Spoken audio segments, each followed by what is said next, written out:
আমার নিয়ামতকে তোমাদের জন্য যেমন সম্পূর্ণ করে দিলাম, অরাদিতু লাকুমুল ইসলাম দীনা, ঠিক অনুরূপভাবে আমি আল্লাহ তোমরা যে ধর্মটা পালন করছো এই ধর্মের উপরে আমি রাজি হয়ে গেলাম। আর একটা মন খুলে বলে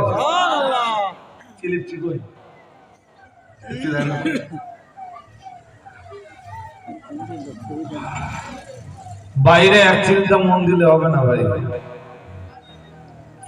ওদের জন্য না শ্রোতা বেশি লাগে না, মনোযোগ দিয়ে শ্রোতারা নসিহত শুনলে অল্প শ্রোতা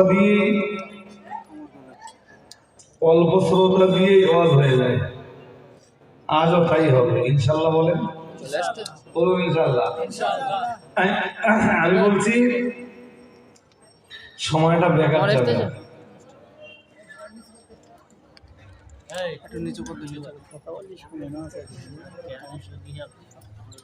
এবারে চলুন আয়াতের তাফসীর ঘাঁটি। এই আয়াতের তাফসীরে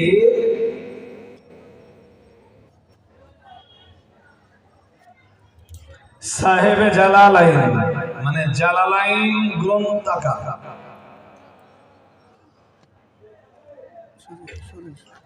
তাফসীরে জালালাইন যিনি লিখেছেন তিনি এই আয়াতের তাফসীরে বলছেন আল ইয়াউমা আকমালতু লাকুম দীনাকুম,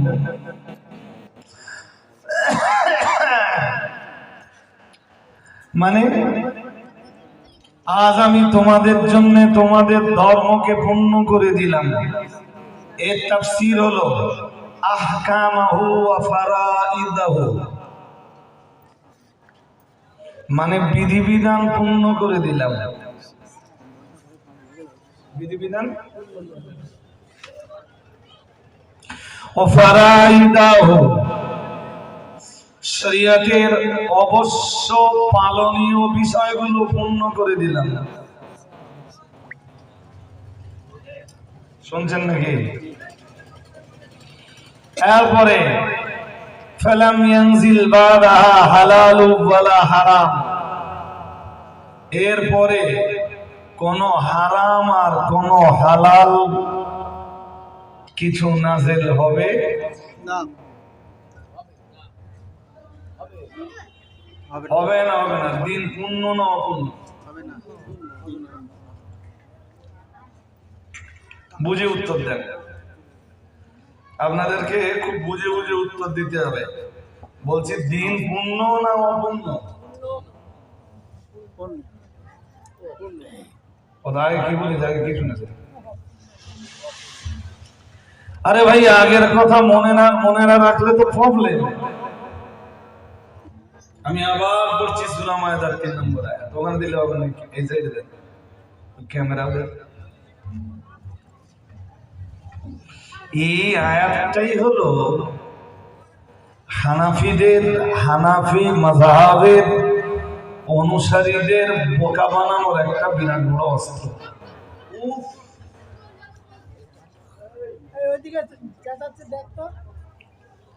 চলে যাবে বলতেছে, যাবে তাকে ধরতে গেছে, চলে যা, তোর ধরতে গেছি।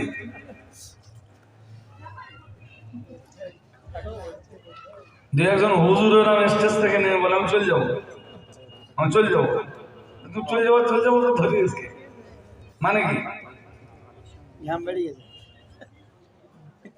না গো?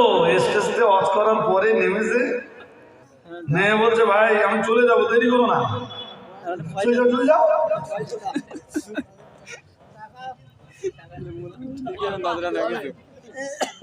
মানে দাঁড়িয়ে আছে কিসের জন্য? মাল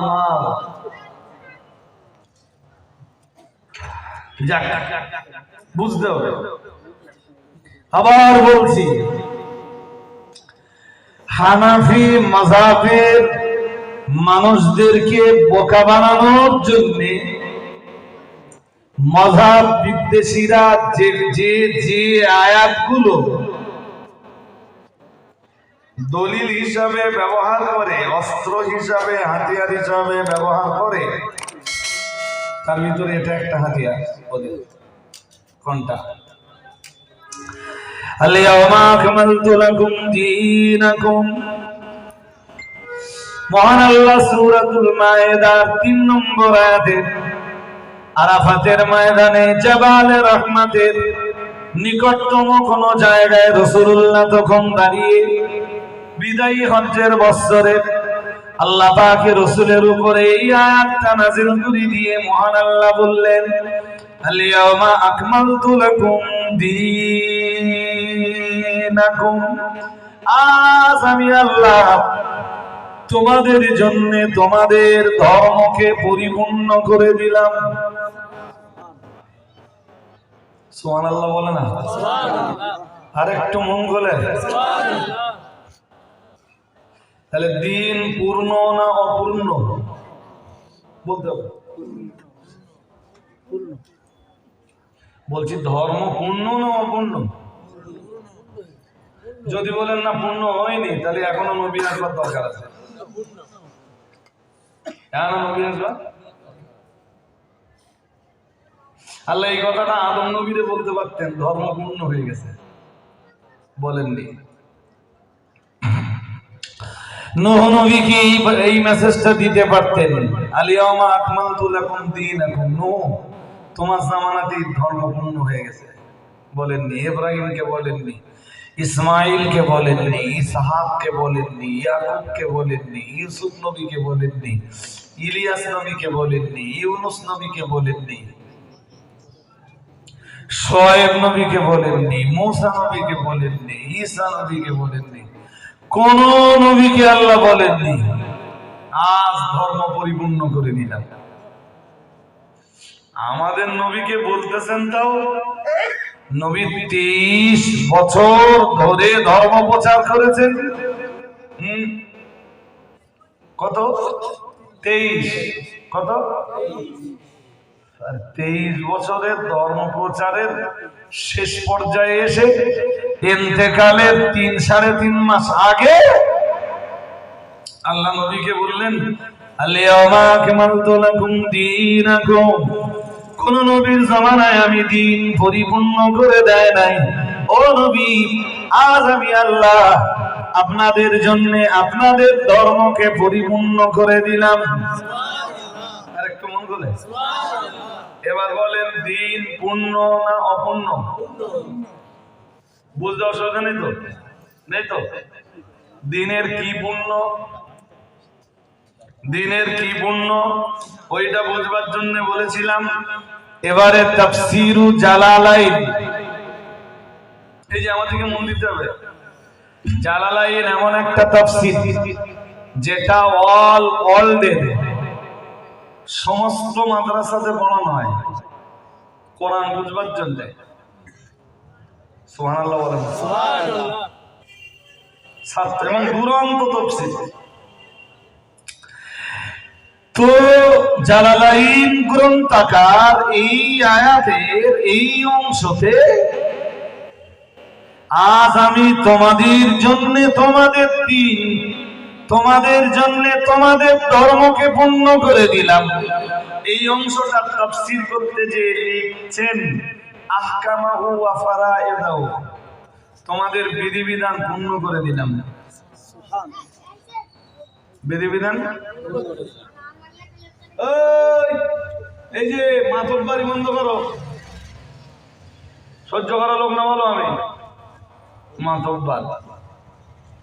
এখন একটু বুঝতে কষ্ট হচ্ছে, এরপরে কষ্ট হবে না, প্রথম দিকে একটু কষ্ট হবে ভাই। বিধিবিধান পূর্ণ করে দিলাম। 2, ফারাইদাহু, অবশ্য পালনীয় বিষয়গুলো পূর্ণ করে দিলাম। অবশ্য পালনীয় যেমন নামাজ, শুনছেন? অবশ্য পালনীয় মাহে রমজানের রোজা, অবশ্য পালনীয় হাজ, অবশ্য পালনীয় বাবা মায়ের সেবা শুশ্রূষা। শুনছেন? তাহলে একদিকে বিধিবিধান পূর্ণ, অবশ্য পালনীয় বিষয়গুলো আল্লাহ বলো। এরপর জালালাইনের মুফাসসির এরপরে আবার বলছেন ফালাম ইয়ানজিল বাদাহা হালাল ওয়ালা হারাম, আর আজকের পরে কোন হারাম হালাল নাযিল হবে না। হারাম আর হালালের কোন বিধান আর নাযিল হবে না। কথা শুনছেন? যা হারাম হালাল বলে দেবার আল্লাহ বলে দিয়েছেন কোরআনে। কথা বলে দিয়েছেন কোরআনে, জোর করে বলে না কোরআনে।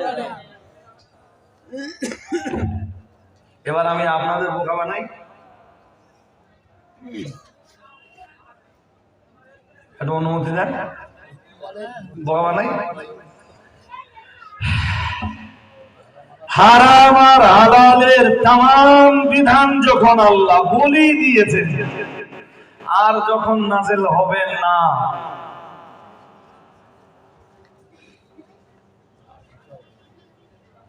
ইমাম আবু হানিফা কোনটাকে হালাল বলেছেন আর আবু হানিফা কোনটাকে হারাম বলেছেন, আমরা গুরুত্ব দিতে যাব কেন?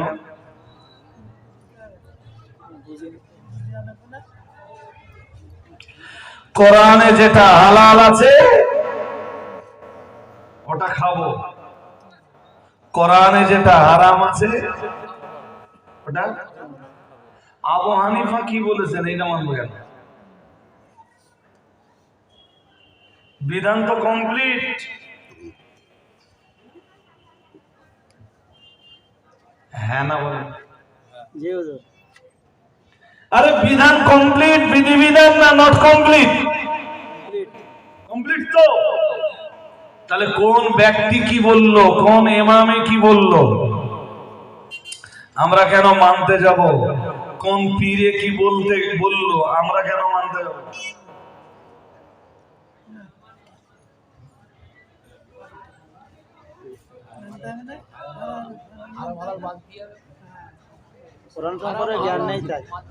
আল্লাহু আকবার।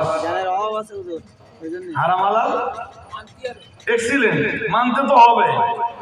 কোনটা হালাল কোনটা হারাম এ তো আল্লাহ বলে দিয়েছেন না বলেননি?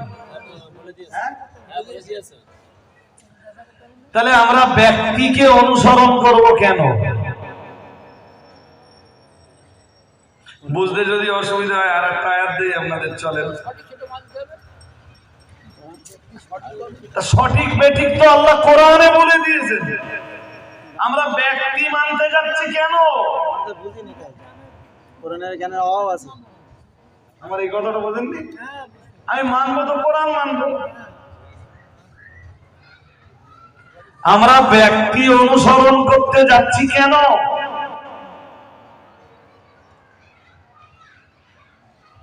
বুঝতেছেন না? আরে বাবা, হাদিসে এসেছে আল হালালু বাইয়িনুন ওয়াল হারামু বাইয়িন। আল্লাহ পাকের রাসূল জানিয়েছেন, বুখারী শরীফের হাদিসে এসেছে হালাল স্পষ্ট, হারামও স্পষ্ট। হালাল স্পষ্ট, হারামও স্পষ্ট। হালালও স্পষ্ট, হারামও স্পষ্ট। তাহলে হালাল আর হারাম যখন স্পষ্ট, তাহলে আমরা কোরআন হাদিসকে ছেড়ে ব্যক্তি অনুসরণ করতে যাব কেন?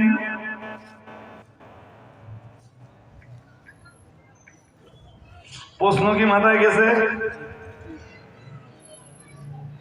যায়নি? যাক, আর একটা আয়াত শুনুন, এবার ঢুকে যাবেন। এবারে সূরা আরাফের 3 নম্বর আয়াত।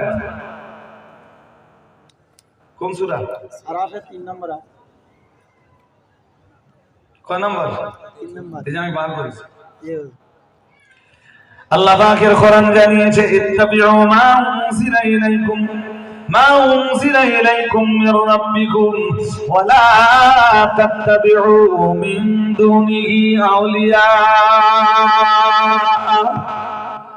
মহান আল্লাহ জানিয়েছেন ইত্তাবিউ মা উনজিলা ইলাইকুম মির রাব্বিকুম, ইত্তাবিউ তোমরা অনুসরণ করো আমরা যেন বললাম আল্লাহকে, আল্লাহ আমরা কোনটাকে অনুসরণ করব? মহান আল্লাহ বললেন, মা উনজিলা ইলাইকুম মির রাব্বিকুম, তোমরা অনুসরণ করো ওইটা যেটা তোমাদের নিকট তোমাদের রবের পক্ষ থেকে নাযিল হয়েছে। আরেকটু মন খুলেন। এবার আপনারা বলুন, আমাদের কাছে আমাদের রবের পক্ষ থেকে কি নাযিল হয়েছে? বলুন, জোর করে বলুন, সবাই বলুন, কোরআনুল কারীম। কোরআনুল কারীম নাযিল হয়েছে। তাহলে আল্লাহ অনুসরণ করতে বলতেছেন কিসে? ক্লিয়ার? কোরআন অনুসরণের কথা বলছেন না ব্যক্তি অনুসরণের কথা বলছেন? হ্যাঁ, এক্সিলেন্ট, বুঝে গেছে। মহান আল্লাহ জানিয়েছেন, ওয়ালা তাত্তাবিউ মিন দুনিহি আউলিয়া। মহান আল্লাহ জানিয়েছেন, আল্লাহকে বাদ দিয়ে তোমরা কোনো ওলির অনুসরণ করো না। কয় আয়াত বলছি? কয় নম্বর আয়াত? 3 নম্বর আয়াত। কোন সূরা? ভুলে গেছেন? আমি কাদের কাছে ওয়াজ করতে থাকি জানি। সূরা আরাফ। সূরা আরাফ কয় পারা? 8 পারা। কয় পারা? তো মুখস্থ করতে পারি যেতে হবে। দলিল এসব হানাফিদের বোকা বানানোর দলিল। দেখেন আপনাদের বোকা বানিয়ে দিচ্ছি। মহান আল্লাহ জানিয়েছেন, ওয়ালা তাত্তাবিউ মিন দুনিহি আউলিয়া। মহান আল্লাহ জানিয়েছেন, খবরদার খবরদার, তোমরা যেন কোরআনকে বাদ দিয়ে কোনো ওলির অনুসরণ করো না। আল্লাহকে বাদ দিয়ে কোনো ওলির অনুসরণ যেন করো না। কে বলতেছে? ওলির অনুসরণ, ওলি আউলিয়ার অনুসরণ করতে বলছেন না নিষেধ করছেন? জোর করে বলতে হবে। আপনারা করেন কেন?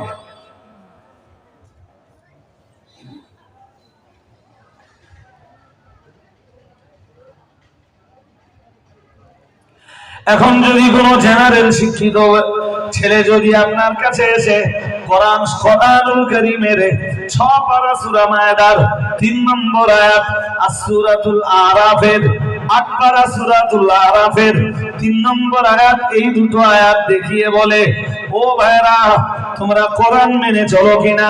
আপনারা সবাই তো এক বাক্যে বলবেন মেনে চলি। এই দেখো কোরআনে আছে, অনুসরণ করো কোরআনের, অনুসরণ করে চলো আল্লাহর বিধানের। না না না না না, দুনিয়ার কোন ওলির অনুসরণ করো না, এটা আল্লাহর কোরআনের বিধানে বলা আছে। এখন তোমরা কি করবা বলো? কোরআন মানবে কি মানবে না? আপনারা কি জবাব দিবেন? কোরআন যদি মানতে হয় ভাই, তাহলে ওলির অনুসরণ করা চলবে না, ব্যক্তির অনুসরণ করা চলবে না, ইমামের অনুসরণ করা চলবে না, মুজতাহিদের অনুসরণ করা চলবে না। তোমরা মানো কেন? ইমাম আবু হানিফাকে কেনই বা মেনে চলো? বড় পীর সাহেবকে কেন মেনে চলো? দাদা পীর সাহেব কেবলাকে কেন মেনে চলো? রুহুল আমিন সাহেবকে কেন মেনে চলো? আপনি বুড়ো বোকা। তাই তো, সেই তো, যদিও তবুও যতই হোক আমাদের বাপদাদারা করে আসতেছে, এও যা বলতেছে সেও তো ঠিক। আপনাকে কোরআনের এই আয়াতগুলো যে দেখাচ্ছে, ও কোরআন শরীফের বোঝে ঘোড়ার ডিম। কি বোঝে? ঘোড়ার ডিম বোঝে। ঘোড়ার ডিম বোঝে। তাও যদি থাকে, আর যদি না থাকে ওটাও বোঝে না। ও বোঝে ঘোড়ার ডিম। জোর করে বল, কি বোঝে? ঘোড়ার ডিম তো নেই। ওরে যদি ধরে বলা হয় ভাই সূরাতুল আরাফের 3 নম্বর আয়াতটা তুই পড়, বলে আমি পারি না। আমি পারি না। ও বিরাট জ্ঞানী হয়ে গেছে। ও এখন আবু হানিফা রাহমাতুল্লাহ আলাইহির কোরআন হাদিস রিসার্চ করা মাযহাবকে ছেড়ে মাযহাব বিদ্বেষী হয়ে কোরআন পড়তে পারে না। ও এখন নিজেই ধর্ম প্রচার করা শুরু করেছে আবু হানিফার বিরুদ্ধে। কোরআন কি পড়তে পারে না? কোরআন পড়তে পারে না। না, শুধু এরকম করে দেখায়, দেখেন এই এরকম করে মোবাইল এরকম করে আঙুল দিয়ে ঘোরা, হাত দিয়ে আঙুলি হাত দিয়ে এরকম করে টানাটানি করে আর বলে এই দেখো ভাই বুখারী শরীফের হাদিসে আছে, তোমরা এটা কেন পালন করো না? এই দেখো ভাই বুখারী শরীফে আছে। আমিন জোরে বলা লাগবে, আমিন জোরে বলা লাগবে। এই দেখো ভাই বুখারী শরীফে আছে, ইমামের পিছনে কিরাত পড়া লাগবে, তোমরা পড়ো না কেন? বুখারী শরীফের হাদিস তো সহিহ।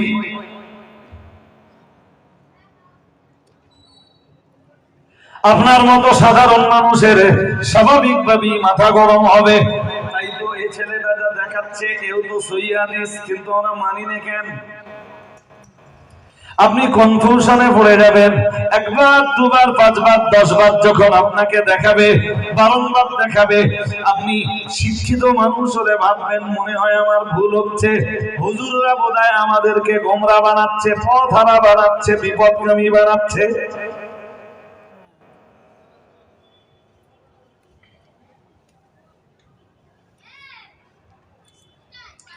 এখন যদি মনে করেন যে এই প্রশ্নগুলোর জবাব আমার কাছে নেবেন, এক প্রশ্নের জবাবে আমার এক মজলিস শেষ। শুনছেন নাকি? এক প্রশ্নের জবাবে এক মজলিস শেষ। মযহাব বিদ্বেষীদের, লামাযাবিদের প্রশ্ন যদি থাকে, আমাদের জবাব আছে না নেই? আছে। এই জোর করে বলো না। আছে। হ্যাঁ আছে হুজুর। Excellent, excellent. ধর্ম কোরআন দিয়ে, কোরআন দিয়েই করব। কি দিয়ে করব? কোরআন দিয়েই। কোরআন দিয়েই করব। কোরআন পড়বো, কোরআন বুঝবো কেমনে দোস্ত? কোরআন নাযিল হয়েছে আরবিতে, আমি বাঞ্জালি, আমরা বাঙালি তো, কি আমরা বাংলা? আমাদের ভাষা কি? বাংলা। কোরআন নাযিল হয়েছে ইন্না আনজালনাহু কুরআনান আরাবিয়ান, মহান আল্লাহ জানিয়েছেন নিশ্চয়ই আমি কোরআন নাযিল করেছি আরাবিয়ান, আরবি ভাষায়। আরে কেমন বলে? সুবহানাল্লাহ। কোরআন নাযিল হয়েছে কোন ভাষা? আরবি ভাষা। যোগ আরবি ভাষায়। আমরা কোন ভাষী? বাংলা ভাষী। কোরআন বলবো কেমনে?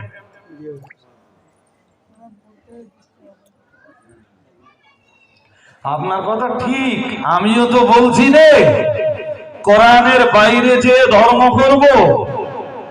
আমিও চাচ্ছি কোরআন বুঝে ধর্ম করব, তুমিও করো আমিও করি, ভালো জিনিস তো। কোরআন বুঝবো কেমনে? মন বাইরে দিলে হবে না, এক চিন্তা বাইরে দেবেন না। খুব কঠিন একটা বিষয় নিয়ে আপনাকে বোঝাতে বসছি দুটো কথা। বলুন বলুন, কোরআন বুঝবো কেমনে? পড়তে হবে। হ্যাঁ পড়তে হবে। এক্সিলেন্ট। কি পড়বেন? হ্যাঁ মানে করতে হবে। বাহ বাহ। তাহলে কোরআনের বাংলা অনুবাদ পড়তে হবে। অনুবাদ রাইট, রাইট, জোর করে বলেন রাইট, রাইট। বাংলা কোরআনুল কারীমের এই বাংলাটা কেউ না কেউ তো অনুবাদ করেছে। হ্যাঁ না বলেন? হ্যাঁ করেছে তো। তাহলে কোরআনের যে আয়াতের বাংলা অনুবাদ তিনি যা করেছেন আমি তাই বিশ্বাস করছি তো। জি। হ্যাঁ না বলেন? আমি আরবি কোনো শব্দের অর্থ তো বুঝিনি, না। আমি পড়তেছি কোনটা? বাংলা। বাংলাটা। এক্সিলেন্ট। এবার বলুন, যিনি কোরআনুল কারীমের এই বাংলা ট্রান্সলেশনটা করেছেন তিনি যা করেছেন আমি তাই বিশ্বাস করলাম তো। জি। অন্ধবিশ্বাস না চোখওয়ালা বিশ্বাস? অন্ধ অন্ধ অন্ধবিশ্বাস। সবাইকে বলতে হবে। হ্যাঁ, অন্ধ। এর নাম অন্ধবিশ্বাস না চোখওয়ালা বিশ্বাস? অন্ধবিশ্বাস। অন্ধবিশ্বাস। জি। এক।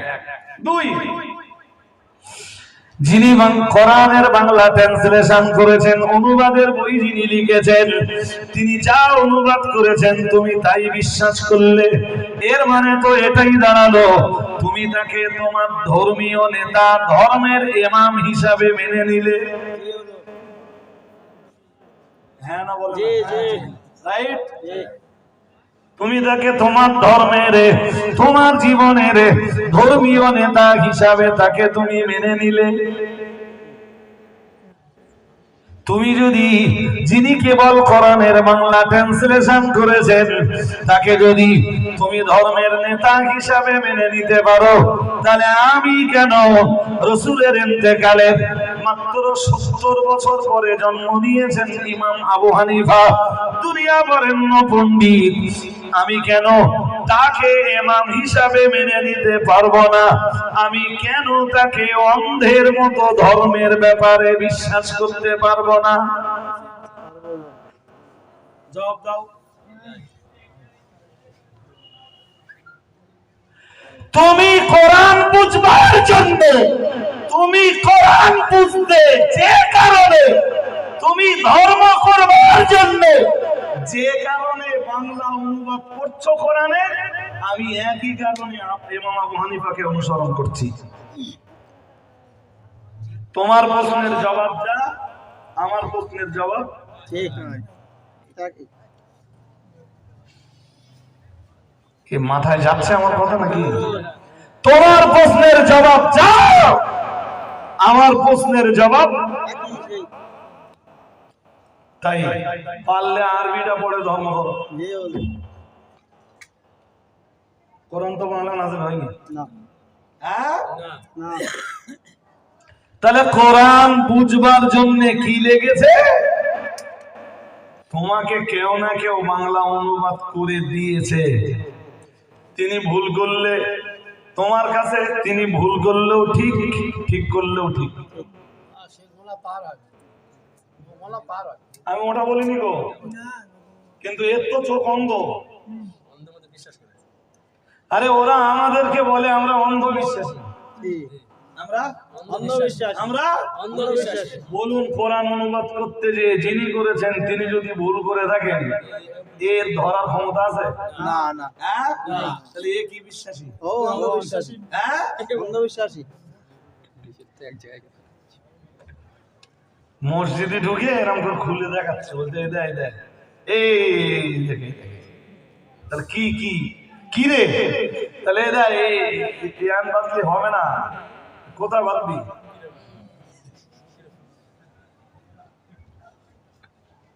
কোথায় আছে রে? তাহলে হাদিসে কোথায় আছে? বাংলা হাদিসে একটা ভাগ করলে কি বার করলে? আরে কথা বলবেন তো, কি বার করলো? হাদিস নবী বাংলায় বলে গেছে। না না না, তুই বাংলা বার করতেছিস? ওই হাদিসের বাংলা অনুবাদ যিনি করেছেন, তুমি তাকে একদিকে অন্ধের মতো যেমন বিশ্বাস করেছো, ঠিক তথাই বোঝো তুমি ধর্মের ব্যাপারে তাকে তুমি তোমার নেতা বানিয়েছো। ধর্মের ব্যাপারে, ধর্ম প্রতিপালনের ব্যাপারে, ধর্ম বুঝবার ব্যাপারে তুমি তাকে তোমার লিডার বানিয়েছো। হে আল্লাহর বান্দারা, এবার একটু দয়া করে বলুন, যিনি হাদিসের বাংলা ট্রান্সলেশন করেছেন, তুমি যদি তাকে বাংলা, তুমি যদি তোমার ধর্মের ব্যাপারে, তুমি ধর্ম পালন করতে যে যদি তুমি তাকে তোমার নেতা বানাতে পারো, তুমি যদি তোমার লিডার বানাতে পারো, তাকে যদি তোমার ধর্মীয় ইমাম বানাতে পারো, তাহলে আমি কেন দুনিয়া বরেণ্য আলেমে দ্বীন, দুনিয়া বরেণ্য ইমাম হযরত ইমামে আযম আবু হানিফা রাহমাতুল্লাহ আলাইহিকে আমি কেন ধর্ম করার জন্য নেতা বানাতে পারবো না? তোমার নেতার তুলনায় আমার নেতা, তোমার নেতার মতো নেতা হাজার লক্ষ কোটি নেতা যদি দাঁড়িপাল্লার একদিকে দেওয়া হয়, আর আমার ধর্মীয় নেতাকে যদি আর এক পাল্লায় দেওয়া হয়, আমার ধর্মীয় নেতার পাল্লা তো ভারী হয়ে যায়।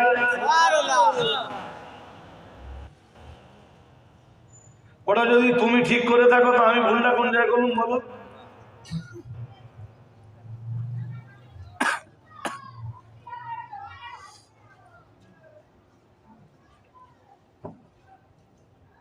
ব্যক্তি মানবা না, তাহলে কোরআন মানবো, হাদিস মানবো, ব্যক্তি অনুসরণ মানবো নি? What is this?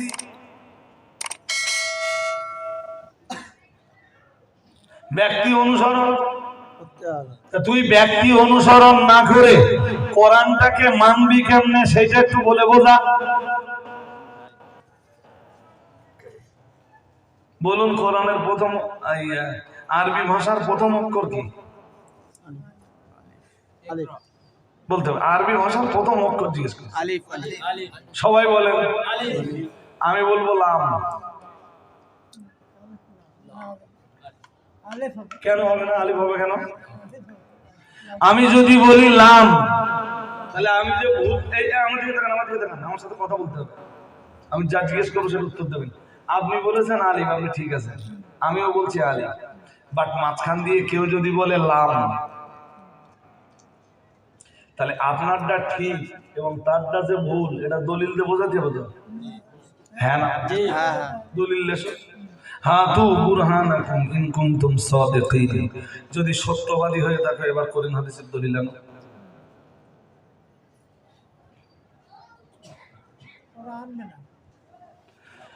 তোমরা তো বলো যে কোরআন হাদিস ছাড়া আর কিছু জোর করে বলে না, মানবো না। আর কিছু মানবো না। কি কি মানবে? কোরআন আর হাদিস। কোরআন আর হাদিস। এক্সিলেন্ট। তোমাকে জোর জবরদস্তি করছি রে, বলো আরবি ভাষার প্রথম অক্ষর আলিফ, এর দলিল কোন হাদিসের কিতাবে আছে আর কোরআনের কোন আয়াতে আছে? ইমাম মানতে হবে না, মুস্তাহিদ মানতে হবে না, পীর মানতে হবে না, হুজুর মানতে হবে না, আলেম মানতে হবে না, মাওলানা মানতে হবে না, হাফেজ মানতে হবে না, কাউকে মানতে হবে না। একটা দলিল দাও আরবি ভাষার প্রথম অক্ষর আলিফ। যদি কোরআন হাদিসের দলিল না থাকে তাহলে বলো, যদি কোরআন হাদিসের দলিল না থাকে তাহলে বলো, কোরআন হাদিস বুঝবার জন্য, কোরআন হাদিস ধরবার জন্য, কোরআন হাদিসের উপরে আমল করবার জন্য ব্যক্তি অনুসরণের প্রয়োজনও আছে। শুনছেন আমার আওয়াজ নাকি?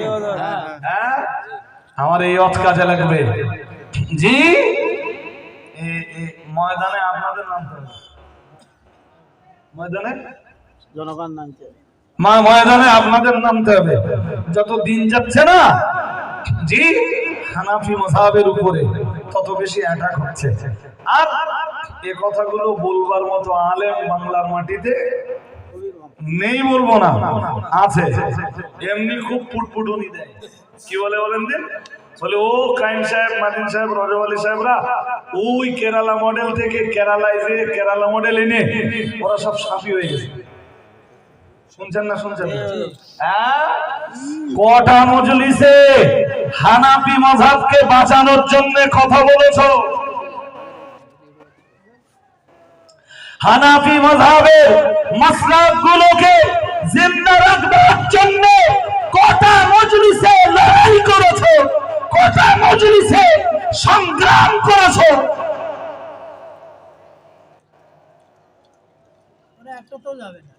জি, সেই ঘুরিয়ে ফিরিয়ে হানাফি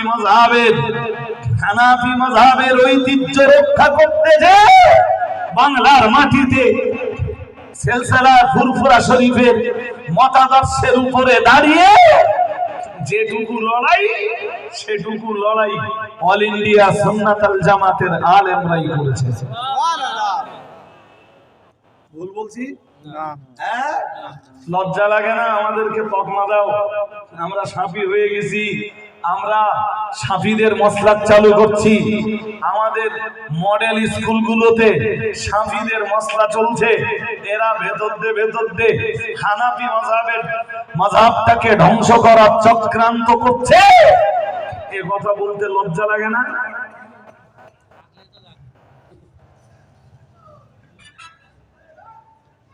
হ্যাঁ, উত্তরটা ঠিক আছে। থাকলি তো হ্যাঁ, লজ্জা নেই তো, আর লজ্জা শরম সব শেষ। জি, এবার বুঝুন, এবার বুঝুন। মন আপনাদের অন্যদিকে গেলে বলো কথা একদম বুঝবেন না। আমিও বলছি আরবি ভাষার প্রথম অক্ষর আলিফ, বাট এই কথাটার স্পষ্ট কোন দলিল আমাদের কাছে কারো কাছে নেই। কোরআন হাদিস থেকে কোনো সারাহাতান স্পষ্ট কোন দলিল নাই, দলিল নাই। এই ছোট ভাই একে কমিটির চা খাওয়াচ্ছ? ও বিক্রি করে। ও মোটামুটি এক মাথাতে দেওয়া শেষ হয়ে গেছে তো, এবার একটু আধ ঘন্টা বিরতি দাও, দিয়ে তুমি একটু বসে আবার শুনে নাও, আমি নামলে আবার সবাইকে একবার চা খাওয়াবে। জি, মন দিয়ে শোনো, খুব গভীর মনে। আমিও বলছি আরবি ভাষার প্রথম অক্ষর আলিফ, পাঠের পক্ষে কোরআন থেকে কোনো দলিল নেই, হাদিস থেকেও কোনো কথা কয় না, কোনো দলিল নেই। তাহলে আমরা আরবি ভাষার প্রথম অক্ষর আলিফ বলছি কেন? আছে কোরআন শরীফ, কোরআন শরীফে আছে তো। কই আছে? কি দেখতে পাচ্ছি? কেউ যদি নাম লিখে দেয় তৈরি করে দেয়, মানবেন না, তার জন্য দলিল লাগবে। হ্যাঁ, হুজুররা মানি না, মানি যাবে। ওইটা কথা না। আরবি ভাষার প্রথম অক্ষর আলিফ, এটা আমায় কে শিখিয়েছে? আমি বলবো আমার হুজুর। হুজুর, আমার হুজুরকে কে শিখিয়েছে? তানার হুজুর, তার হুজুর। তার হুজুরকে কে শিখিয়েছে? তার হুজুরকে কে শিখিয়েছে? এইভাবে চলতে চলতে চলতে চলতে এই ধারাবাহিকতা পৌঁছে গেছে তাবেঈন পর্যন্ত। তাবেঈন পর্যন্ত তাবেঈনরা শিখেছেন তাবেঈদের কাছে। ও ভাইরা আমার, মনে রেখে দেন, তাবেঈরা শিখেছেন আরবি ভাষার প্রথম অক্ষর আলিফ। এটা তাবেঈনরা শিখেছেন তাবেঈদের কাছে, তাবেঈরা শিখেছেন সাহাবীদের কাছে। আর এই ধারাবাহিকতা পৌঁছাতে পৌঁছাতে পৌঁছে যাবে মুহাম্মাদুর রাসূলুল্লাহ সাল্লাল্লাহু আলাইহি ওয়াসাল্লামের কাছে। সুবহানাল্লাহ। কে শিখিয়েছে? মুহাম্মদ রাসূলুল্লাহ। বাট এর কোনো দলিল আছে না, এর দলিল হুজুর। দলিল হুজুর, এর দলিল কি? হুজুর, হুজুর আমার হুজুর। তার দলিল, তার হুজুর, তার দলিল, তার দলিল। তোমরা বললে হুজুর মানবো না, কোরআন কেমনে শিখবা? তোমরা বললে ব্যক্তি মানবো না, কোরআন শেখা যাবে না। হ্যাঁ, কোরআন হাদিস কেমনে শিখবা? কোরআন হাদিস কেমনে পড়বা? তোমরা তো বললে ব্যক্তি মানবো না, শুধু কি কি মানবো? কোরআন হাদিস, কোরআন হাদিস, কোরআন হাদিস। যাক, কোরআন হাদিস বুঝবা কেমনে? এবার হুজুরের কাছে যাও, এবার কার কাছে যাও? আরে যারা মাদ্রাসায় পড়ে ওদের হুজুর লাগে তো, হ্যাঁ, হ্যাঁ, জোর করে বলেন। অবশ্যই লাগে। আধুনিক কালের কিছু চ্যাংলা বেরিয়েছে, এদের হুজুর টুজুর লাগে না ওদের। এরকা হুজুর মোবাইল। হুজুর কে? মোবাইল। এই জোর করে বলো, হুজুর কে? মোবাইল। কি দিন পড়ে গেছে ভাই, যত দিন যাচ্ছে তত তত গাঢ় ভাবে মোবাইলটাকে এরা হুজুর বানাচ্ছে। আমাদের টাউন মসজিদে কটা জন্মেছে এরকম। হ্যাঁ, টাউন মসজিদ কটা জন্মেছে। একটা কাজ করেন দিন, ওদের একটু প্রস্তাব দেন। বল রজব আলী সাহেবের সাথে তোরা একদিন বস মসজিদে, রজব আলী সাহেব আসবে, তোরা কজন থাকবি? রজব আলী সাহেব একা আসবে, আমরা সবাই থাকবো। মন দিয়ে শুনবেন। আমাদের সাথে বসবে না। আরে মন দিয়ে শুনবেন তো। বলেন যে আমরা সবাই থাকবো, তোরা রজব আলী সাহেবকে প্রশ্ন করবি, রজব আলী সাহেব তোদের উত্তর দেবে। যদি তোদের প্রশ্নের উত্তরের কাছে রজব আলী সাহেব হেরে যায়, তাহলে রজব আলী সাহেব আর কোনোদিন অজু করবে না, আর আমরা যারা আছি সব তোদের দলে চলে যাবো। এ কথা ভালো না খারাপ? ভালো। ঝগড়া না বেরকে এ ভালো প্রস্তাব না খারাপ প্রস্তাব?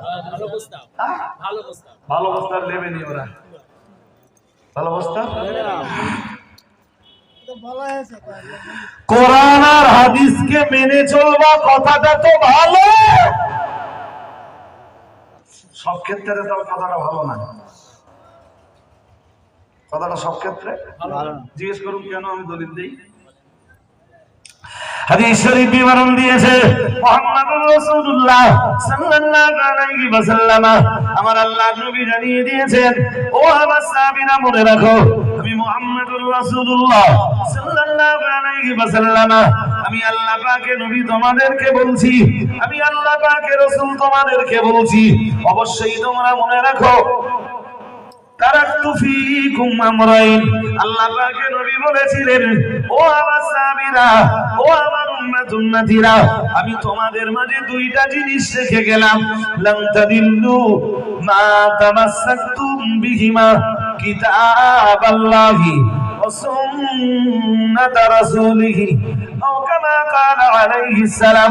দয়াল নবী মুহাম্মদুর রাসূলুল্লাহ সাল্লাল্লাহু আলাইহি ওয়াসাল্লাম, আমার আল্লাহর নবী জানিয়ে দিয়েছেন, ওই দুইটা জিনিস যতদিন তোমরা ধরে রাখবা, লাম তাদিল্লু মা তামাসসাকতুম বিহিমা, ওই দুইটা জিনিস যতদিন তোমরা ধারণ করে থাকবা, আমি মুহাম্মদুর রাসূলুল্লাহ সাল্লাল্লাহু আলাইহি ওয়াসাল্লাম বলছি, দুনিয়ার কোন শক্তি, দুনিয়ার কোন সাহস, দুনিয়ার কোন দল, দুনিয়ার কোন ভ্রান্ত মতবাদ কেউ তোমাদেরকে গোমরা বানাতে পারবে না, কেউ তোমাদের বিপদগামী বানাতে পারবে না, পথভ্রষ্ট বানাতে পারবে না, পথহারা বানাতে পারবে না। মুহাম্মদুর রাসূলুল্লাহ সাল্লাল্লাহু আলাইহি ওয়াসাল্লাম, আমার আল্লাহর নবী জানিয়ে দিয়েছেন, ও আমার সাহাবীরা মনে রাখো, ওই দুইটা জিনিসের প্রথম জিনিস হলো কিতাব আল্লাহ, আল্লাহর কিতাব। সুবহানাল্লাহ। আর একটু মন খুলে বলো, কার কিতাব? আল্লাহর কিতাব। জোর করে বলো না কেন? আল্লাহর কিতাব। কার কিতাব? আল্লাহর কিতাব। ওয়া সুন্নাত রাসূলিহি, আল্লাহ পাকের নবী বললেন, দুই নম্বরে তার রাসূলের সুন্নাত। একে আল্লাহর কিতাব, দুই নম্বরে আপনারা বলেন, সবাই বলেন সুন্নাত না হাদিস? সবাই বলুন সুন্নাত না হাদিস? হাদিস হাদিস হাদিস রাসূলের সুন্নাত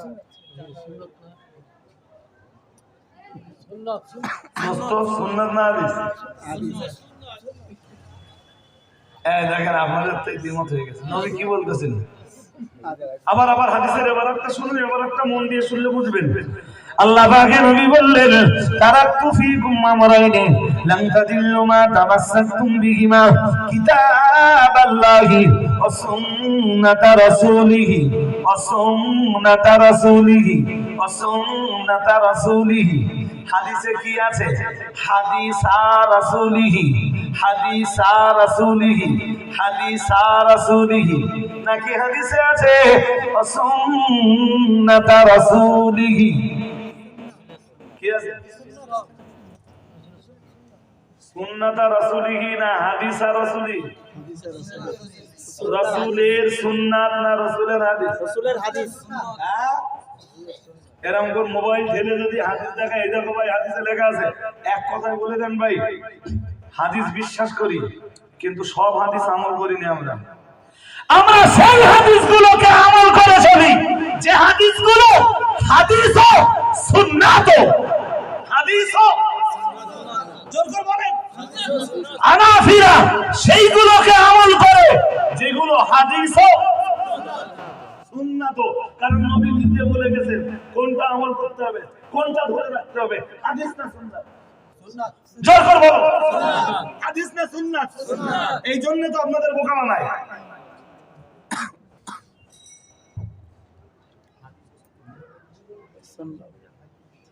শুধু হাদিস দেখাবি,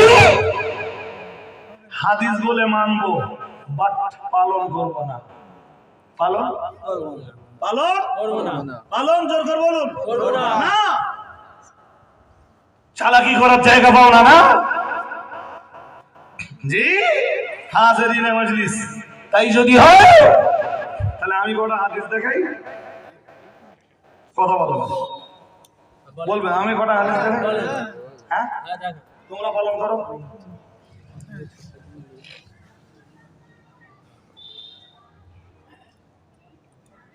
তোমরা পালন করো।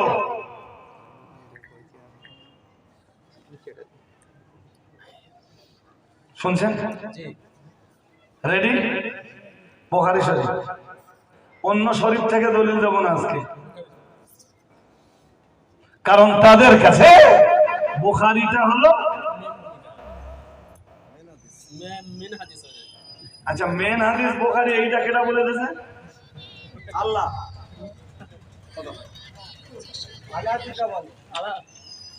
বলে তো, বলে, এটা তো আমি বুঝতে পারতেছি। এই মেন হাদিস বা বড় হাদিসের কিতাব বুখারী শরীফ, সবচেয়ে সহিহ হাদিসের কিতাব বুখারী শরীফ, এটা বলে দিয়েছে আল্লাহ। না কথা বলে না, কথা বলতে হবে না বলেন বলেন, এইটা বলে দিয়েছে আল্লাহ। হ্যাঁ না কোনো জবাব নেই। আরে আপনাদের এখনো যদি এতটা ভেঙে বলতে হয়, স্বরূপনগরের লোক আপনারা, এরকম স্বরূপনগর 500 গ্রামের মানুষ আপনারা, ইমাম বুখারী জন্ম নিচ্ছেন 194 হিজরিতে। কত? 194। রসুলের ইন্তেকাল 10 হিজরির শেষ, 11 হিজরির শুরু, আপনি 10 ধরে নেন, তাহলে রসুলের ইন্তেকালের 184 বছর পর ইমাম বুখারীর জন্ম। কত? 184। তাহলে অন্তত রসুলের ইন্তেকালের 200 বছর পরে তাই উনি হাদিস জোগাড় করে হাদিসগুলো এক জায়গায় করে তারপর তো কিতাবে রাখার দাম করে। হ্যাঁ না বলে? তাহলে বুখারী শরীফ সবচাইতে বিশুদ্ধ বা সহিহ হাদিসের কিতাব, এইটা বলে দিয়েছে কি আল্লাহ? না জোর করে বলেন না। এইটা বলে গিয়েছিল কি রাসূলুল্লাহ? না। তোমরাই তো বলো যে মানবো আল্লাহ আর মানবো বুখারী শরীফ। আল্লাহ আর আল্লাহর রাসূল ছাড়া কাউকে মানবো না, কোরআন মানবো আর হাদিস মানবো। সবচাইতে বিশুদ্ধ হাদিসের কিতাব বুখারী, এইটা কোরআনের কোথায় আছে বা হাদিসের কোথায় আছে দোস্ত, কিয়ামত পর্যন্ত সময় দিল দেখে দেওয়া।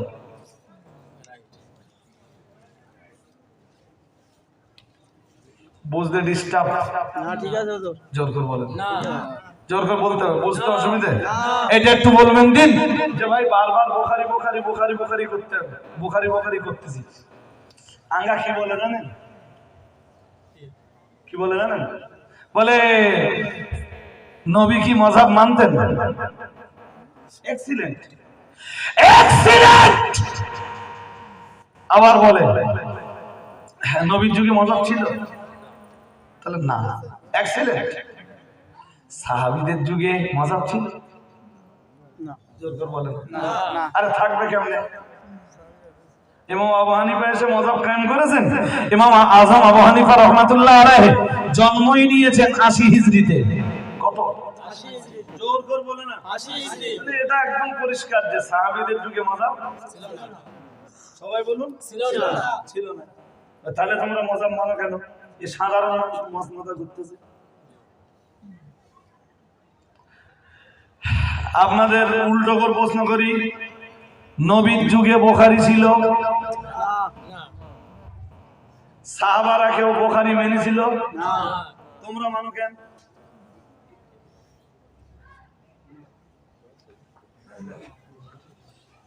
কথা বলো। Please answer the question and do not delay. তাড়াতাড়ি উত্তর দেন। আপনি বলেন না, তারা যদি প্রশ্ন করতে পারে নবীর যুগে মাযহাব ছিল কিনা, আমরা মাযহাব মেনে অন্যায় করি। তোমরা বাপু এই রাসূলের যুগে বুখারী শরীফ ছিল না। তোমরা ওইটা পড়ো কেন?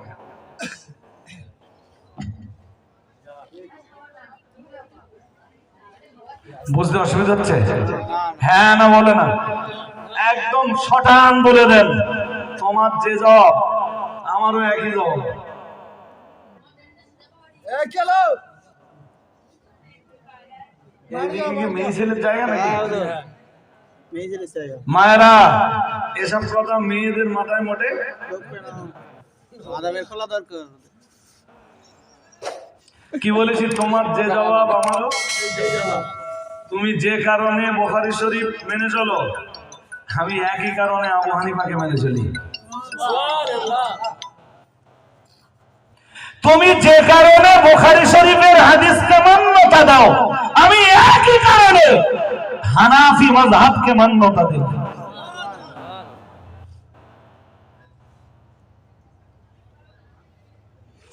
হাদিস কে সহিহ বলেছে? হাদিস দেখায় আর বলে জানিস এই হাদিস বুখারী, এই হাদিস সহিহ বলেছে ইমাম বুখারী। কে সহিহ বলেছে? ইমাম বুখারী। ইমাম বুখারী। ইমাম বুখারী নবীর যুগের লোক না না না, সাহাবীদের যুগের লোক, তাবেঈদের যুগের লোক। ইমাম বুখারী সহিহ বলেছে, ও সহিহ বলেছে। অনুসরণটা অন্ধের মতো না চোখওয়ালার মতো? তুই কি তাহকিক করেছিস নাকি হাদিসটা সহিহ না সহিহ? তুই কি তাহকিক করেছিস নিজে? তারা না, ইমাম বুখারী সহিহ বলেছেন, আমিও সহিহ বলি। এক হাদিস সহিহ বলার জন্য তুই ইমাম বুখারীকে অন্ধের মতো মানলি কেন? চালাকি করার জায়গা পাও না। তুমি যদি ইমাম বুখারীকে অন্ধের মতো অনুসরণ করতে পারো, আমি ইমাম আবু হানিফাকে কোথায় 194 হিজরিতে ইমাম বুখারী রাশিয়ায় জন্মাচ্ছেন, আর কোথায় হযরত ইমাম আবু হানিফা মাত্র 80 হিজরিতে ইরাকের মাটিতে জন্মাচ্ছেন, আমি ইমাম আবু হানিফাকে মেনে কি দোষ করলাম?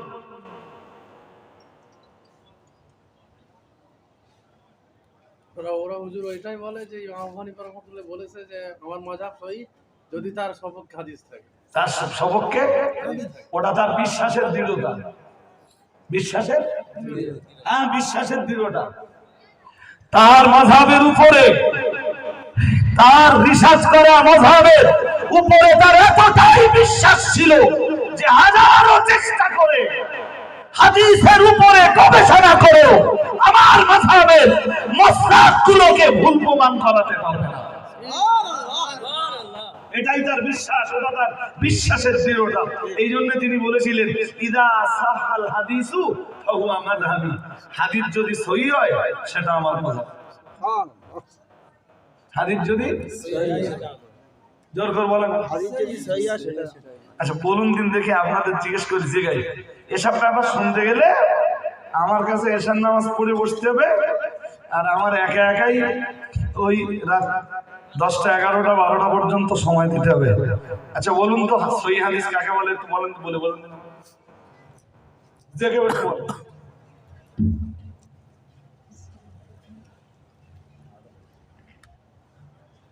বলে বলেন।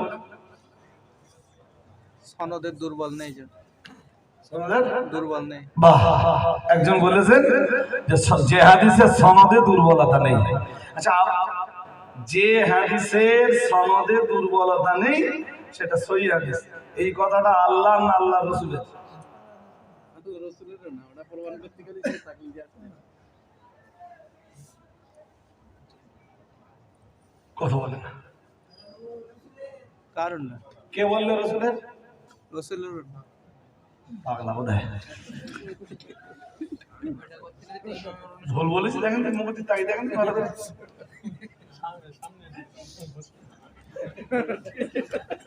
ঠিক বলেছি? I am right? হাফ পাগল বাপ। হ্যাঁ, হাত তুলে যায়। হাফ পাগল। মাযহাব কাছে তো ওইদিক নজর। আরে বাবা, মুহাদ্দিসরা হাদিসগুলোকে অনেক পরে সংকলন করেছেন, অনেক পরে, রাসূলের ইন্তেকালের অনেক পরে। এই সংকলন যখন করতে গেছেন না, তখন দেখেছেন যে অনেক ভণ্ডরা হাদিসের নামে ভণ্ডামি করছে। শুনছেন নাকি? তখন মুহাদ্দিসরা কি করেছেন? এই হাদিসের সত্যতা যাচাই করতে কিছু নিয়ম নীতি নির্ধারণ করেছেন। কথা কি বুঝলেন? এই নিয়ম নীতিগুলো নির্ধারণ করেছেন এটা মুহাদ্দিসরা। কথা বলে না কারা? হ্যাঁ, ইমাম বুখারীর মতো মুহাদ্দিস তিনি নিজের মতো একটা নীতিমালা তৈরি করে নিয়েছেন যে এই শর্তগুলো মিললে আমি সেই হাদিসকে সহিহ বলবো, আর নইলে সেই হাদিসকে সহিহ বলবো না। ইমাম বুখারী যা শর্ত নির্ধারণ করেছেন, ইমাম মুসলিমের শর্ত একটু আলাদা হতে পারে, ইমাম আবু দাউদের শর্ত আরেকটু আলাদা হতে পারে, ইমাম তিরমিজির শর্ত আরেকটু আলাদা হতে পারে। এক একজন মুহাদ্দিসের শর্ত এক এক রকম। এই কারণে ইমাম বুখারী সম্ভবত ইমাম মুসলিমের 625 জন রাবীকে অস্বীকার করেছেন। তারা প্রত্যেকেই ইমাম মুসলিমের রাবী। মুসলিম শরীফে তাদের বর্ণিত হাদিস আছে, ইমাম বুখারী তাদের হাদিসগুলোকে অস্বীকার করেছেন, বলেছেন আমার শর্ত অনুযায়ী এসব হাদিস সহিহ না। শুনছেন? এই কথা শুনছেন? আবার ইমাম মুসলিম ইমাম বুখারী 434 জন রাবীকে অস্বীকার করেছেন।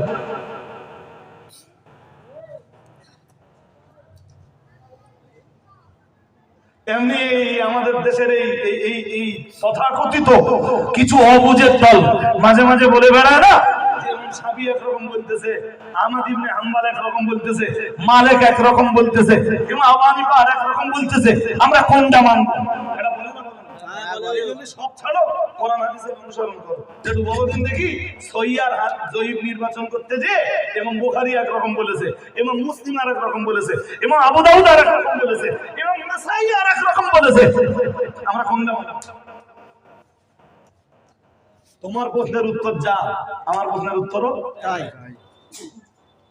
চালাকি করার জায়গা পাও না। আর যদি বলো না কারোরে মানবো না, তাহলে আর হাদিস সহিহ জয়ীফ নির্ধারণ করতে তাহলে কি চুলগুলিতে বলো এই হাদিস সহিহ, এটা জয়ীফ কেন বলো? একটা মজার কথা মনে রাখো ভাই, বসিরহাট হুজুর লিখেছেন, আমরা যারা মাযহাব মেনে চলি, আমাদের মাযহাব 4টে। হুজুর লিখেছেন যারা মাযহাব না মানে ওদের মাযহাব 50-এর বেশি। কটা? 50-এর বেশি। জোর করে বলেন। 50-এর বেশি। হ্যাঁ, 50-এর বেশি মাযহাব ওদের পরগা কি করে হয়েছে? ওদের 50-এর বেশি মাযহাব কেমনে হয়েছে সেটা বুঝবার জন্য তাহলে ওদের লেখা আলেমদের বই খুলতে হবে। এক একজনকে একই মশলা জিজ্ঞেস করেছে, এক এক হুজুর এক এক রকম উত্তর দিয়েছে। কথা শুনতেছেন? আমরা তবু হানাফি মাযহাব অনুসরণ করি। মশলা জিজ্ঞেস করলে ও কাইম সাহেবের কাছে একটা মশলা জিজ্ঞেস করবেন, যা হবে ও দেওবন্দীদের একটা মাদ্রাসায় যাবেন, তারাও হানাফি মাযহাবের, সেখানে মশলা জিজ্ঞেস করবেন, মশলা তাই হয়। কারণ সবাই একজনের অনুসারী, তিনি ইমাম আবু হানিফা। ইমাম আবু হানিফা সাহাবীদের অনুসারী, সাহাবীরা আল্লাহর রাসূল রাহমাতুল লিল আলামিনের অনুসারী। আর একটু মন খুলে বলুন, আর আওয়াজ দিয়ে বলুন। তুমি তো বলতেছো যে সহিহ হাদিস ছাড়া মানবো না, এখন বলো সহিহ কারে বলে? বলো কে সহিহ বলেছে? তাহলে ইমাম বুখারী। তুমি নিজে তাহকিক করেছো? তাহলে না, তুমি ইমাম বুখারীকে তো অন্ধের মতো অনুসরণ করলে। তুমি যদি ইমাম বুখারীকে অন্ধের মতো অনুসরণ করতে পারো, আমি ইমাম আবু হানিফাকে অন্ধের মতো অনুসরণ করতে পারবো না কেন? কে কে কে কে সহিহ বলেছে? তাহলে 100 বছর আগে জন্ম নিয়েছিলেন, 1 থেকে 150 বছর আগে। কে কে কে? আরে নাসিরউদ্দিন আলবানী, তিনি সহিহ বলেছেন। পুরি সাংঘাতিক। 80 হিজরিতে জন্মেছেন ইমাম আবু হানিফা, তিনি কি বলেছেন ওইটা নেবে না। নাসিরউদ্দিন আলবানী সহিহ বলেছেন, তাই লাভ আছে। ওখানে নেতাকে, এখনকার নেতাকে নাসিরউদ্দিন আলবানী। কি নাম? নাসিরউদ্দিন আলবানী। জোর করে বলে না। এখন বসে গুগলে সার্চ করে দেখেন, আবু হানিফার জন্ম 80 হিজরিতে, আর নাসিরউদ্দিন আলবানীর জন্ম কত হিজরিতে? নাসিরউদ্দিন আলবানী সহিহ বলেছে।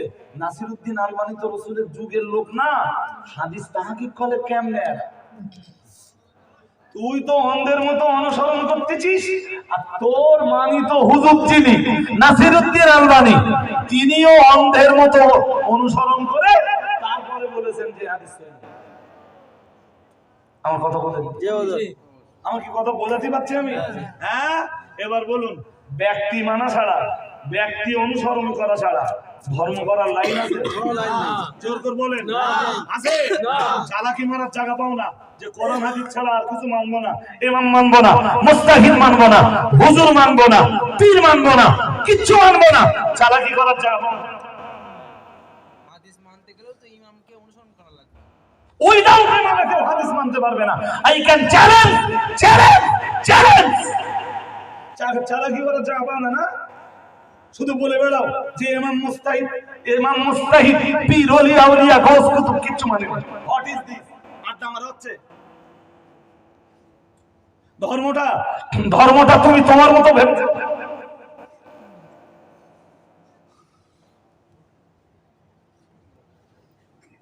কি কথা বলছি বুঝতেছেন? হ্যাঁ, চলুন হাদিসটা নেই, ওরা হাদিস দেখায়, বলে এই দেখো হাদিসে আছে ইমামের পিছনে খেলাফ করতে হবে। তা দোস্ত, হাদিস হলেই যদি আমার মানতে হয়, আমি তোমার একটা হাদিস দিচ্ছি, তুমি মানো দেখি। দেবো? জোর করে বলো। আমি একটা হাদিস দেই, বুখারী শরীফ 148, 148,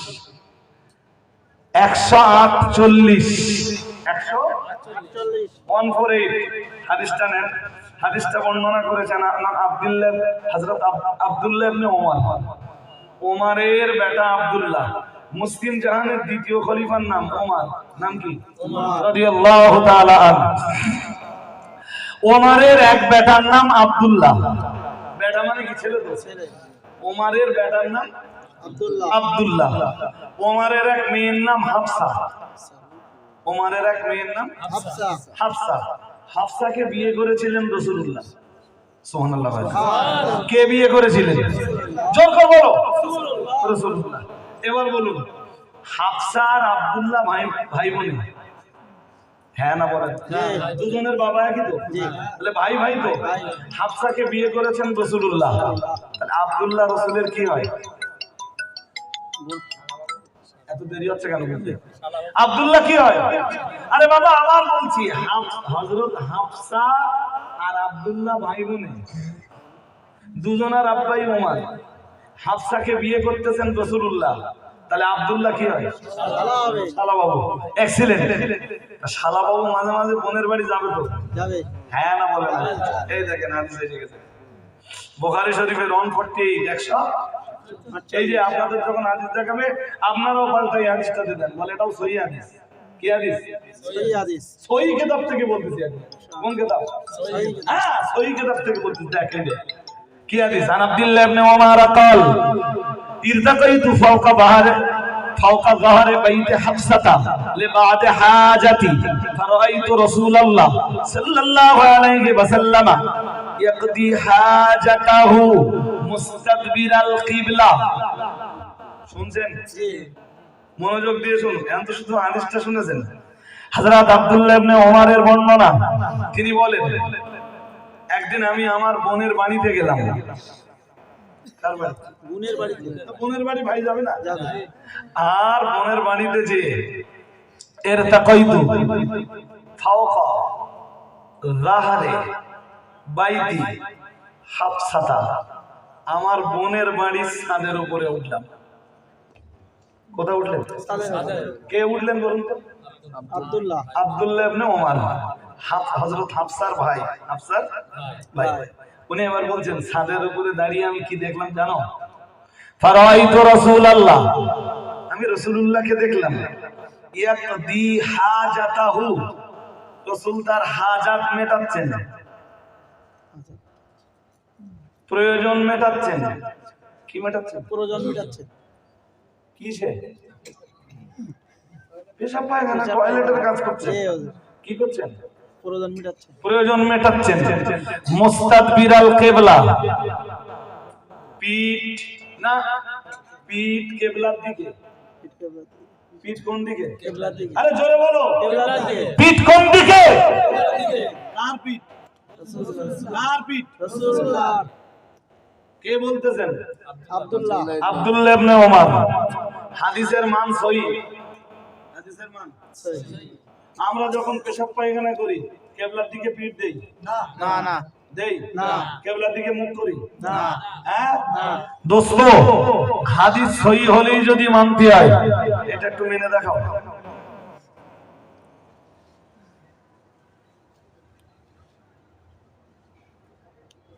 ঠিক কথা হয় না। ঠিক ঠিক দাবি তো তোমার কাছে সহি হাদিস মানতে হবে। সহি হাদিস মানতে হবে। তোমরা তো বলো যে সহি হাদিস মানতে হবে। তা আমি তো বুখারীর 148 নম্বর হাদিসটা দিলাম সহি হাদিস। কি হাদিস? সহি হাদিস। মানো। মানা যাবে। বুঝতে অসুবিধা হচ্ছে আপনাদের নাকি? ঠিক আছে। বুখারী শরীফ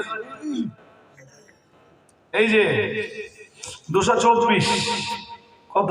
224 জোর করে বলেন। 224 224 24 মুখস্থ করুন। 224 এটাও দেখে দেন। এই যে 224 وبه قال حدثنا آدم قال حدثنا شعبة عن الأعمش عن أبي وائل عن حذيفة رضي الله تعالى عنه قال أتى النبي صلى الله عليه وسلم سباطة قوم فبال قائما ثم دعا بماء فجئته بماء فتوضأ শুনছেন? জোর করে বলেন শুনছেন? গোটা দেশ জুড়ে আজকে চালাকি চলতেছে। এই চালাকির কিছুটা জবাব দিচ্ছি আমি। 224 কত? 224 কোন শরীফ? বুখারী শরীফ। কোন শরীফ? বুখারী শরীফ। যেটারে তোমরা বলো সবচেয়ে বিশুদ্ধ হাদিসের কিতাব। এলাও এলাও, এতে কোনো আলেম কি বল, কোন আলেম কি বললো ওটা নেব না, কারণ তোমরা কোরআন হাদিস ছাড়া আর কিছু মানো না। তাহলে কোন মৌলবী কি বললো, কোন আলেম কি বললো, আমরা এটা মানবো নাই? জোর করে বলে না আমরা এটা মানবো নাকি? হ্যাঁ চলুন। হাদিসের রাবি হোজাইফা বিখ্যাত সাহাবী। হাদিসের মান সহিহ। হাদিসের মান সহি। জোর করে বলেন সহি। হাদিসের মান সহি। সহিহ। হোজাইফা বলেন কালা আতান নবী সাল্লাল্লাহু আলাইহি ওয়াসাল্লাম সুবাতাত কওমিন ফাবালা কায়িবান।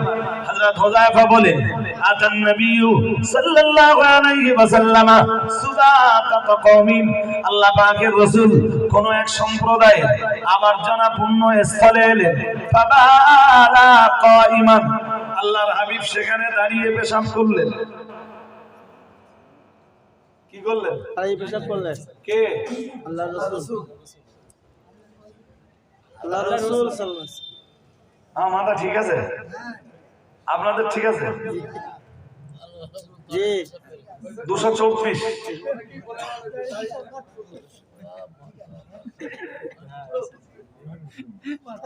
হাদিসে থাকলেই যদি আমাকে মানতে হয়, কালকে তো তুমি দাঁড়িয়ে পেশাব করো দোস্ত, আমি তো সহি হাদিস আছি, মানবা না? বলো তুমি মানবে না কেন? এই হাদিসটা মেনে চলো। বলুন রোজা কারে বলে? দেরি করলে বলে। রোজা কাকে বলে? ভাই এসব কথা বলবার জন্য না এ বিপুল সময়ের দরকার। সময়ের দরকার আছে না? যেই সেই হয়ে যাবে। সময় দরকার আছে। হ্যাঁ হাজারিন, বিপুল সময় চাই ভাই। লম্বা করে বলতে হবে, বোঝাতে হবে, আপনারা বুঝবেন। যা দেখছি তাতে বুঝবার মতো ব্রেন, মাথা আপনাদের আছে। জি হাজারিন, একটুখানি রোজা কাকে বলে ঝপঝপ করে বলে ফেলেন। রোজা রোজা রোজা বোঝেননি? বোঝেননি? জি হলো রোজা। বোঝেন কাকে বলে? রোজা বলে সোম। সম।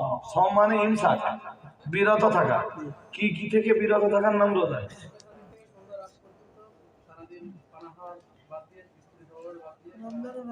বেশ বেশ, খানা পিনা থেকে বিরত থাকা। আল্লাহ সন্তুষ্টির জন্য সবে সাদেক থেকে নিয়ে কি কি কি বলেন সূর্যাস্ত পর্যন্ত দুই অঙ্গের কার্যাবলী থেকে বিরত থাকার নাম জি রোজা কয় অঙ্গ? দুই অঙ্গ দুই একটা এই আর একটা, আরে বাবা কেউ খানা পিনা বন্ধ রাখলো বাট দিনের বেলায় রোজা থাকা অবস্থায় স্ত্রী মিলনে যুক্ত হলো, ওর রোজা আছে না গেছে? হ্যাঁ, এই জন্যে রোজার সময় কি দুপুর বেলায় স্ত্রীর বিছানায় না থাকা, বাইরে বাই যদি কোনো অ্যাক্সিডেন্ট ঘটে যায়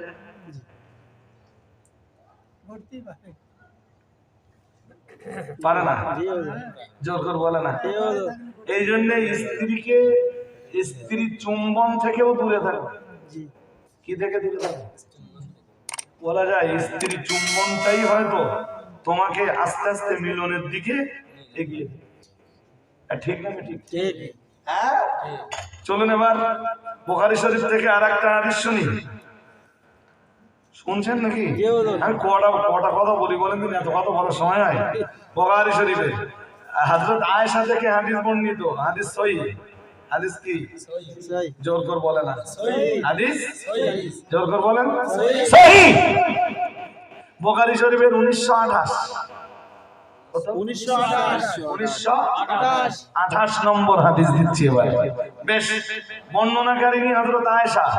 হযরত আয়েশা থেকে বর্ণিত, আনা আয়েশা রাদিয়াল্লাহু তাআলা আনহা قالت كان رسول الله صلى الله عليه وسلم لا يقبل بعض أزواجه وهو صائم।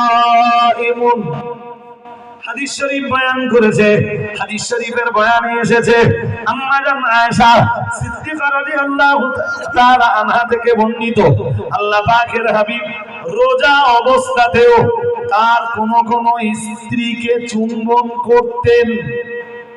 কোন অবস্থায়? অবস্থায় নবী যেটা করেছেন ওটা সওয়াব না গুনাহ? সওয়াব। নবী যেটা করেছেন ওটা সওয়াব হতো, তাহলে তো রোজা থেকে স্ত্রী চুম্বন করতে হবে। হাদিসের মান সহিহ।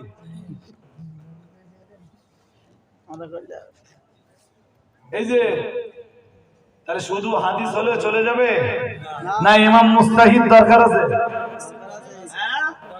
এই জাতীয় হাদিসগুলোকে ইমাম মুস্তাহিদরা সামনে নিয়ে এর উপরে তারা বছরের পর বছর গবেষণা চালিয়েছেন।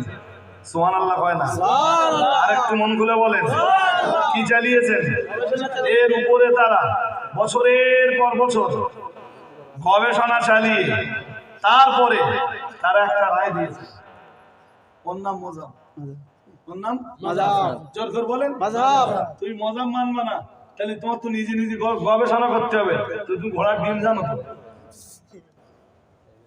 ঘোড়ার ডিম জানে, তাও যদি থাকে, তাও যদি, আর যদি না থাকে সেটাও ব্যাখ্যা করার অবকাশ আর নেই। দেখতে দেখতে লালবাতি চলে গেছে।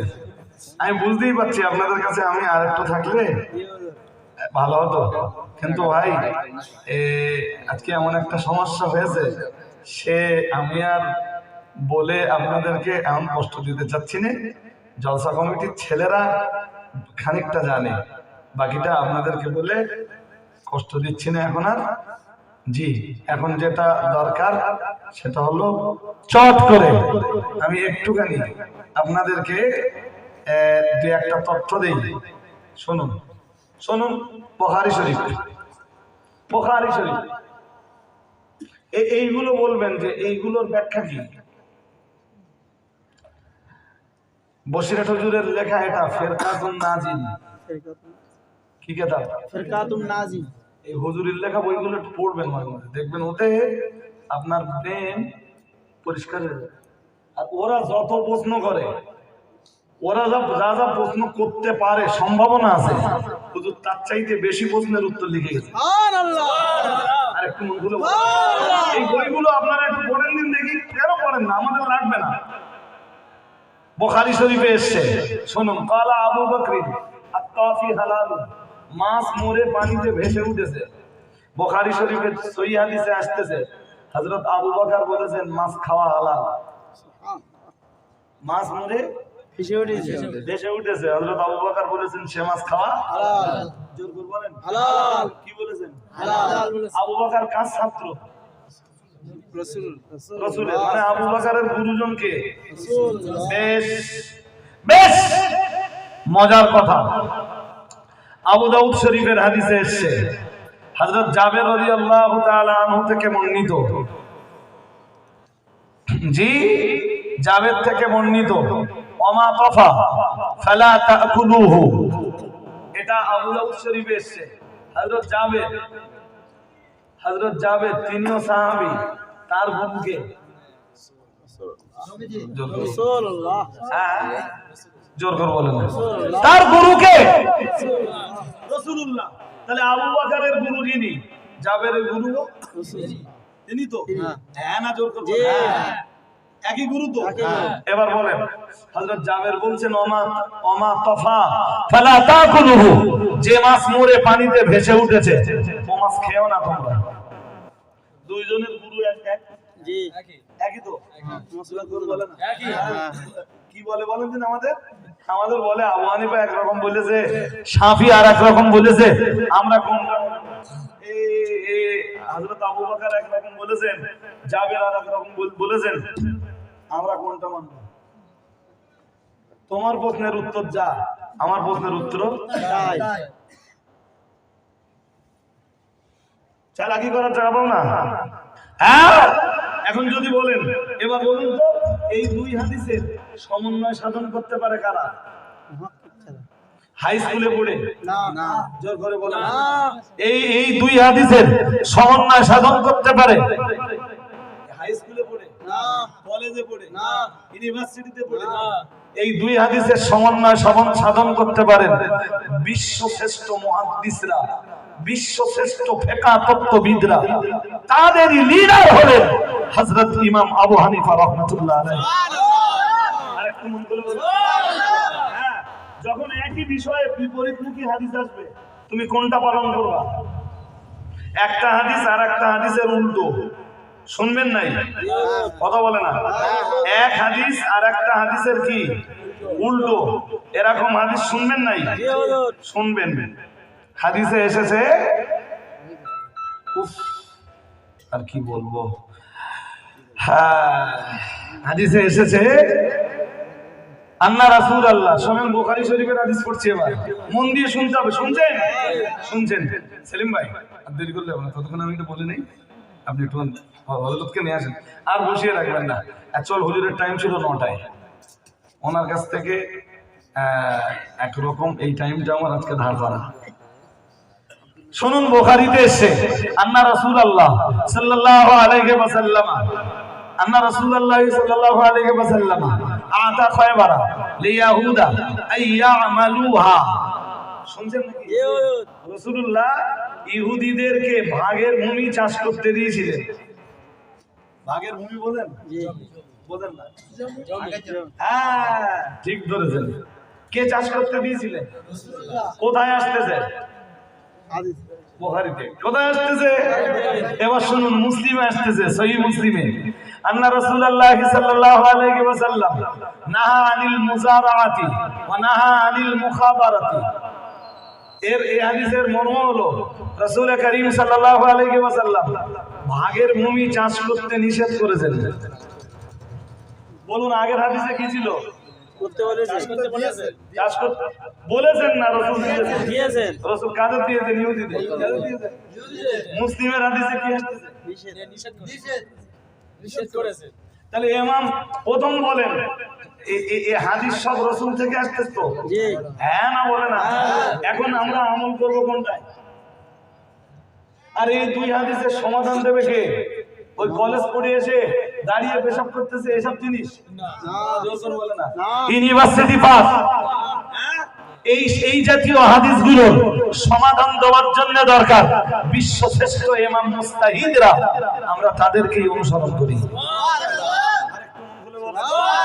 হাজিরিনে মাজলিস, আমি বললে আমাকে অনেক কথা বলতে হবে, অনেক কথা বলতে হবে। চলুন আরেকটুখানি শুনবেন, কথা বলেন, আরেকটুখানি শুনবেন। হ্যাঁ মুয়াত্তায়ে মালিক এবং সহিহ মুসলিমে আসতেছে, মনোযোগ আছে? মুয়াত্তায়ে মালিক একটা হাদিসের কিতাব, সেই সাথে সহিহ মুসলিম আর একটা হাদিসের কিতাব। এই দুই হাদিসের কিতাবে আসতেছে মান আসবাহা জুনুবান আফতারা যালিকাল ইয়াউম। একজন লোকের রমজানের রাত স্ত্রীর সাথে মিলনের কারণে গোসল ফরজ হয়ে গেছে, প্রচন্ড ঠান্ডা, গোসল করতে পারেনি, ওই কন্ডিশনে সকাল হয়ে গেছে। লোকটা রোজা রাখবে কি রাখবে না? মুয়াত্তায়ে মালিক, ইমাম মালিক এবং সহিহ মুসলিমের হাদিসে আসতেছে মান আসবাহা জুনুবান, কেউ যদি সকালবেলা ওঠে অপবিত্র অবস্থায়, আফতারা যালিকাল ইয়াউম, সেদিন আর রোজা না রেখে সে রোজা ভেঙে দেবে। শুনছেন? জি হুজুর। কথা বলেন না। জি শুনছেন? জি। কে বলছেন? রাসূলুল্লাহ। কে বলছেন? রাসূলুল্লাহ। বেশ, পরের কথা এবার শুনুন। বুখারীতে আসতেছে আম্মা আয়েশা থেকে বর্ণিত, আন আয়েশা রাদিয়াল্লাহু তাআলা আনহা قالت أن رسول الله صلى الله عليه وسلم قالت إن رسول الله صلى الله عليه وسلم كان يدركه الفجر وهو جنوب من أهله ثم يغسل ويصوم। বুখারীতে আসতেছে আল্লাহর হাবিব মুহাম্মদুর রাসূলুল্লাহ সাল্লাল্লাহু আলাইহি ওয়াসাল্লাম একদিন ফজর হয়ে গেল, ওয়া জুনুবুন, জুনুবী অবস্থায়। কি অবস্থায়? আমি এই হাদিসগুলোর কোনো ব্যাখ্যা দিচ্ছি না, বলো। এরপর শোনেন, তারপরে রাসূলুল্লাহ উঠলেন এবং গোসল করলেন, রোজাও রেখে দিলেন। সুবহানাল্লাহ। আর একটু মন খুলে বলুন, ফজর হয়ে গেল, ফজর কথা বলে না, হয়ে গেল। ফজর হয়ে গেছে মানে গোসলের টাইম চল শেষ তো। জি হ্যাঁ না বলে? জি। আরে বাবা, খানা পিনা এখন বন্ধ তো, জি। এখন আর খানা পিনা করার টাইম আছে? না। নেই তো। না। তো রাসূল তারপরে উঠলেন, উঠে গোসল করলেন, রোজাও রাখলেন। সুবহানাল্লাহ। সুবহানাল্লাহ। আর একটু মন খুলে বলেন, সুবহানাল্লাহ। আগের হাদিসে কি ছিল? আগের যে হাদিসটা পড়েছিল নবী কি বলতেছিলেন? কারণ যদি সকাল হয় এই কন্ডিশনে যে কি রোজা সে যেন কি করে? ইফতার করে। নবী নিজে কি করতেছেন? দুই হাদিসের সমাধান কি? ইমাম মুস্তাহিদের। এই কলেজ পড়ুয়ারাদের সমাধান না।